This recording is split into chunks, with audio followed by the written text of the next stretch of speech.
Good morning, beloved of God. I hope you can hear me.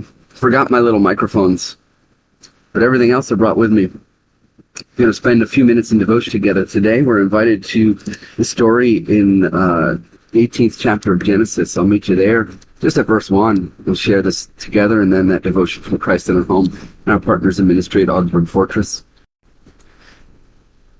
Read along if you'd like here.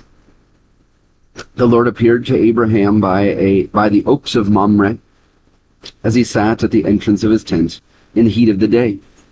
He looked up and saw 3 men standing near him. When he saw them, he ran from the tent entrance to meet them and bowed down to the ground. He said, "My Lord, if I find favor with you, do not pass by your servant. Let a little water be brought, and wash your feet, and rest yourselves under the tree. Let me bring a little bread, that you may refresh yourselves, and after that you may pass on, since you have come to your servant." You hear echoes of that gospel story from Luke in worship yesterday.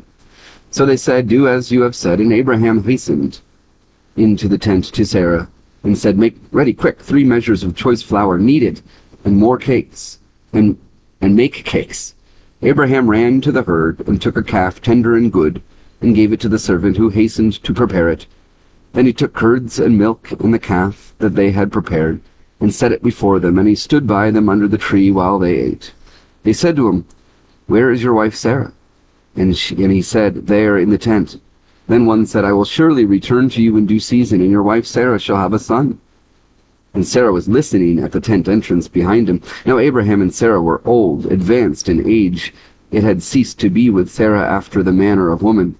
So Sarah laughed to herself, saying, "After I have grown old and my husband is old, shall I have pleasure?" The Lord said to Abraham, "Why did Sarah laugh and say, 'Shall I indeed bear a child now that I am old?' Is anything too wonderful for the Lord?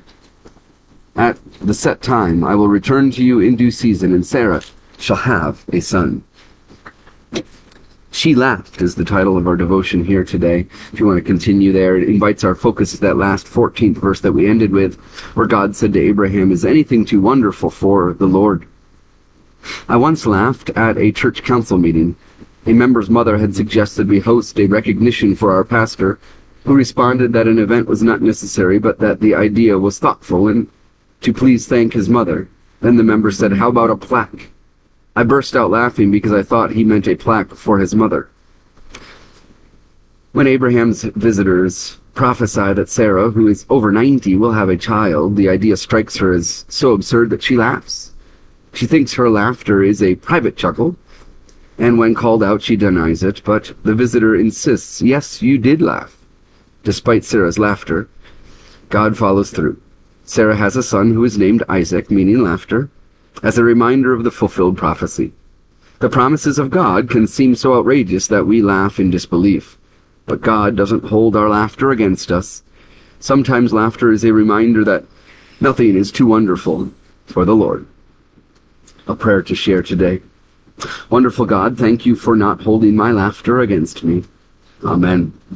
As this day unfolds before you, be invited to lift up in prayer people who have trouble believing in God. May God give you holy laughter and keep you of good spirits as we share the journey together here in life and faith. Good morning, Karen. You made it. Thanks be to God. We'll look forward to sharing some time together tomorrow.